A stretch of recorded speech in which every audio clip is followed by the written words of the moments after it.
My brother wanted to pull a cruel prank on my girlfriend, but when things went horribly wrong, he ran crying to mama and now my family is demanding I break up with her. Posted by user throwra_Utonium. I'm going to jump right into things. I, 27 male, have been dating my girlfriend Lola, 22 female, for about 2 years now, and overall things have been great. My brother Ian, 22 male, has always been pretty weird whenever she comes up or is around. Ian and I are very close, talking to each other daily, but the conversation will usually change gears right as I start talking about anything Lola related. I thought maybe he was jealous of the time I was spending with her or maybe he had a little crush on her. Still, whenever we'd get together, he'd make comments about our age gap, poke fun at me for simping, and joke about her sleep disorder. Ian's always enjoyed a good prank, either pranking or being pranked. He loves to laugh and I genuinely believe that when he goes to prank people, he means it in a way to share the laughter. When he's tried to pull little pranks on Lola though, he does things that he figured out triggers her disorder, like making sudden loud sounds, jumping out to scare her, and one time I caught him before he was going to do the shaving cream sleep bit while she was taking a nap in the guest room. I warned him in more detail then that he shouldn't mess with her while she's sleeping, as interrupting her regulated cycles isn't good for her, and at the absolute best she's the worst kind of cranky when she's woken up. Ian looked like he understood and I thought that was that. I threw a New Year's Eve party a few days ago and invited Ian and a bunch of mine and Lola's friends. Everyone was having a good time. My watch went off with the alarm that we set up for Lola to take a nap. She went off with a sleepy smile, and I kept partying. A while later we all heard a scream, followed soon after by cussing and something breaking. I panicked as it was from my room where Lola was and I ran through nearly kicking the door down to find she shoved someone down and was yelling at them. I looked to see who it was and saw a spider mask that I unfortunately recognized as Ian's from years ago.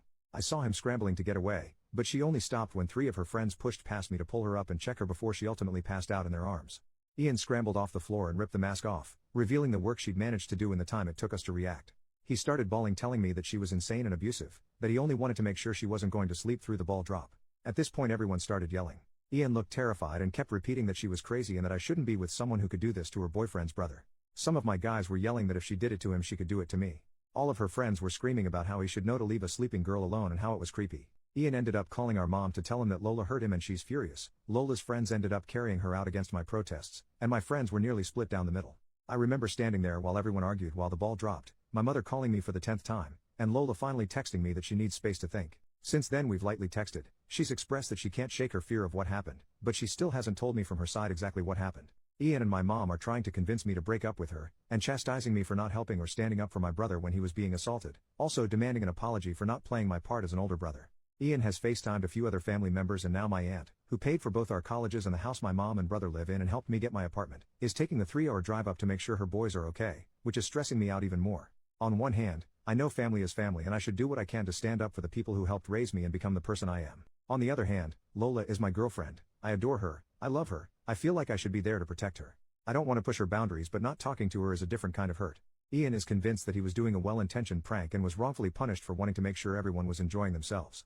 I don't know if I believe that, but I've known Ian for 22 years, growing up we were inseparable. I don't want to doubt him just because love may be blinding me. How do I approach the situation with Lola? How can I convince my family that Lola isn't a threat? She's honestly the most sweet and caring person. She just can't be woken up and part of me feels like she was pushed to that point. Small update. Firstly, people are asking why I feel the need to be on my family's side. After my dad left, everyone on my mom's side came together to help her get back on her feet after she lost her house and was on the brink of losing her kids too. My mom had my sister and me young and unfortunately she couldn't finish high school taking care of young twins with my grandmother dying soon after. My aunts and extended family all came together to help raise us, get my mom the help she needed, made sure we had what we needed for school, life, and really saved us from not just homelessness, but worse. I have such high respect for my family because I know what they did for me. My aunt personally tutored me after I was diagnosed with a learning disability and it's because of her that I made it to graduation, let alone college. I joke that I wanted to be like her when I grow up. And now to know that the same people that I owe my very life now to are upset with the choice I made has made me so incredibly anxious. I freeze up thinking about it just like I froze up in that room and I don't know what to do. I love her, I know I do. I'm flustered. Secondly, what makes the situation worse is that one of her friends from the party just texted me to chew me out for choking up at the party instead of standing up for Lola. A lot of choice words were said, but the thing that stuck out to me was her calling my brother insensitive for not only disturbing her, but using a phobia against her. It just clicked for me that he had a spider mask. Lola has severe arachnophobia, I know this and I'm racking my brain trying to think if Ian knew that or if it was bad luck that he decided to pull this stunt with that. I want to thank you to everyone who has shared their advice and opinions in comments and DMs, even the more blunt and rude ones letting me know that in not acting, I was hurting my girlfriend as well. She called me a few minutes ago and I was so happy to hear her voice. I'm still crying from getting to. She sounded quiet, not like her usual bubbly self, and she didn't say much other than to ask if I was okay and if we could talk tomorrow. I wanted nothing more than to keep talking to her. I apologized over and over, but she thanked me for apologizing and kept changing Ray's subject to where I wanted to meet her tomorrow. We decided on this nice crepe and tea place she likes, one of our first date spots, and then she hung up. I know now that I can't stay impartial. My aunt's gonna be at my mom's soon, and I've been pacing my living room thinking of how I'm going to approach this with my family. I don't want to be rude, but I won't let my tone or language stop me from doing what I should have done in the first place. Ian has given a lot of excuses, but none of them make up for the crap he's put her through and that I let slide for no good reason. After hearing her voice and how down she sounded, I feel ready for war. She might break up with me, and after reading all of your comments, I'm disgusted with my actions and I'd leave me too. Update 2 days later, so a lot happened yesterday and I frankly don't have time to get into everything with police and packing to deal with. In short, while a lot of you advised I wait for Lola to tell me her side before I confront my family, they all came over to my apartment yesterday morning while I was writing out a list of questions for them. I was supposed to go over the night before, but I texted them saying I needed time and if we could meet later today, but they obviously didn't like that and showed up unannounced. The fighting started almost immediately and I initially was thrown off by them being there, but I matched the energy and started yelling back at them for their predatory and enabling behavior of Ian and how I couldn't believe they'd side with him over this, golden rainbow baby aside. My aunt got in my face about disrespect, while my mom cried and brother cussed me out, but I pointed at my computer and yelled back at them that if they genuinely believed Lola was the problem, then they were victim-blaming idiots that I wanted nothing more to do with. My mom kept crying, but I got my aunt's attention with the computer and she got close to look at the screen. I was going through comments to write up all the questions, and after a minute she turned back to us, "Really, my brother?" and said, "What is this?" I explained Reddit and that I'd posted for help. Ian then stopped comforting mom and pushed past me to get to the computer, asking what right I had sharing family business on the internet. My aunt stopped him and asked, "Why didn't you tell us you were alone with her? You never told me she was sleeping." To say all hell broke loose would be an understatement. Like a switch, my mom almost immediately stopped loudly crying and looked over at my aunt confused. Ian started shaking his head and reiterating his version of the story, which, listening to it, was infuriatingly off. I'd figured out that not only did he tell mom and our extended family a version of the story in which Lola was all too violent with him when he jumped from behind a door to give her a little spook, but he left out the details that put him in any bad light. I started yelling again, calling him a liar, but he started crying and called me a liar who was just trying to lie for my girlfriend. At the sight of my brother crying, my mom pleaded with us to stop, my aunt scrolling more on the screen. It felt like both a minute and forever that we were yelling in each other's faces about how the night went, how I felt he always used his tears to get his way, him yelling at me about how ungrateful I always was, etc. Unfortunately, I forgot where we were and didn't keep the volume down at all, and some time later there was a knock at the door. I didn't know who it could be, some dumb part hoped Lola, though I knew it wasn't. It was 2 officers, answering to a noise complaint from one of the neighbors. Feeling stupid, I plainly explained that no one was hurt and we were having a heated argument, but that no one was in danger. I did let them look around and talk to my mom and brother, but my aunt spoke up when it looked like they were just going to give us a warning. "Actually, I think it's good that you're here, my nephew has something he'd like to report." She motioned to Ian, whose eyes looked between her and the officers quickly. My aunt still looked as angry when she first arrived, but she was glaring at Ian. "You know, hypothetically, if someone touches or hits you without permission or justified reason, that's something you can and should report. Is there anything you want to say?" There was silence, eyes moving to everyone around the room. My aunt didn't look encouraging in a report. It hit me that she was calling him out. I stared at him, his eyes were bulging. He looked as panicked as the other night when he was trying to get away from Lola. One of the officers asked if everything was all right, and like clockwork, Ian started bawling his eyes out. My mom asked him what was wrong. I told her she had to stop babying him. "He's been lying to you guys." My aunt asking him again if he had anything to report. "You were up in arms against this girl this morning. Where'd all that fire go? Did she hit you or not?" It took a while of us pushing him, but he finally admitted to the room that he didn't have anything to report because he, and I quote, "didn't feel like she'd be rightly prosecuted." His next story sounded closer to the one I knew, where he admitted to knowing Lola had gone to sleep and wanted to scare her so she'd wake up. I still don't believe his reason why he wanted her up, that he put on a mask. I asked if he knew she had a phobia. He said he knew she found them creepy, and that no, there was no one else in the room with them. He couldn't get any of our friends to agree to the prank, so he did it himself. He said he started making sounds against the wall, the bed was against the wall, and then got close to scream in her face.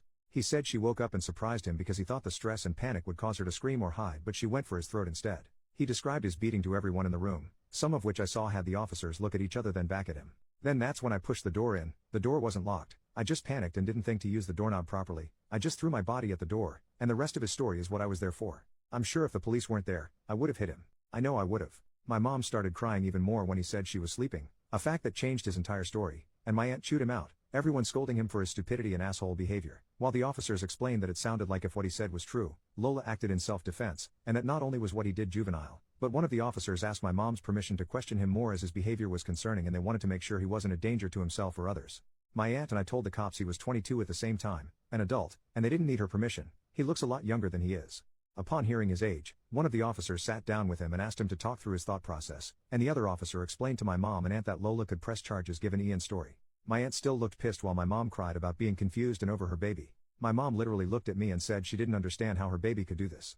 I already knew I was deep in the bull crap of this family, but I realized that I couldn't grow in the earth that poisoned me, and I needed to get away if I was actually going to get better and stay better. My mom kept fussing with my aunt and another uncle on the phone crying over the drama while I texted a friend of mine who lives across the city if I could stay with him. I was feeling overwhelmed with all of them and didn't want to be within a few minutes of the source of the problem. I also wanted to give myself space to think and understand with a clear head. I'm typing this between breaks of me packing. My aunt saw me in my room doing this, but she didn't stop me. She only asked me if I'd spoken to Lola about this, and I told her I haven't yet, but I had plans to later on. She told me she was sorry for believing my brother without listening to any other account and that she hopes Lola is okay. So then it was just me in the apartment. The cops left after taking a statement from my brother and I. My mom left with my brother, still crying, my brother calling me a jerk, the world's worst brother, and my aunt gave me a hug, apologizing again for how she and her sister acted, and told me that I don't owe her anything, but that she'd like to know that Lola's okay. With everyone gone, I went to my friend's house and I'll be there until further notice. He couldn't make it to the party but he heard about it from multiple people. As far as Lola, yes, I did meet with her yesterday. As excited as I was to see her, I know that most of you were telling me she was going to break up with me, so I've been preparing for that. Whether I ended up single or not, I wanted to make sure she was okay above all. I know I don't deserve her as a girlfriend, and I'd much rather she not be with me if it meant she was safe. She brought a friend with her and we all sat and talked. I showed them both the Reddit post and Lola has asked that I not share any more information about her until she feels ready herself. She's on Reddit for gaming and general scrolling fairly often and let me know that if she came across this story without me having told her, she would have been pissed. She did however read a lot of the commenters worried about her and wanted me to express to you all that, while upset, hurt, and with mixed up emotions, she is overall okay. She doesn't like that I posted about her without at least giving her a heads up, but after I offered to take the post down, she only asked that I give her time and to leave her personal life and opinions out of anything beyond what I've already said here until she says otherwise. In short, she did break up with me, and when I told her about the police telling us that she could press charges, her friend laughed and told me that they were more than aware. She thanks everyone for their concern and told me she really hopes we both learn from this. This section was approved by her. So yeah, unless I'm forgetting something, that's all I have and can give right now. My mom has been calling and texting me, telling me that this whole ordeal has made Ian and her a wreck and she can't believe I'd let a girl do this to us. I blocked my brother right after he left my apartment, and I just blocked her. My aunt has let me know she'll talk to her, but I don't know how that's gonna go. I understand that it isn't what everyone wants, but none of this is anything I want either. To everyone who has nothing but bad things to say about me, I get it, I'm a jerk. I appreciate any and all advice I've been given. I'm gonna be taking a break from not only the bull crap in my life but this Reddit stuff took. I know I have a lot of growing to do, and I can't do that in this environment. Thank you again to everyone.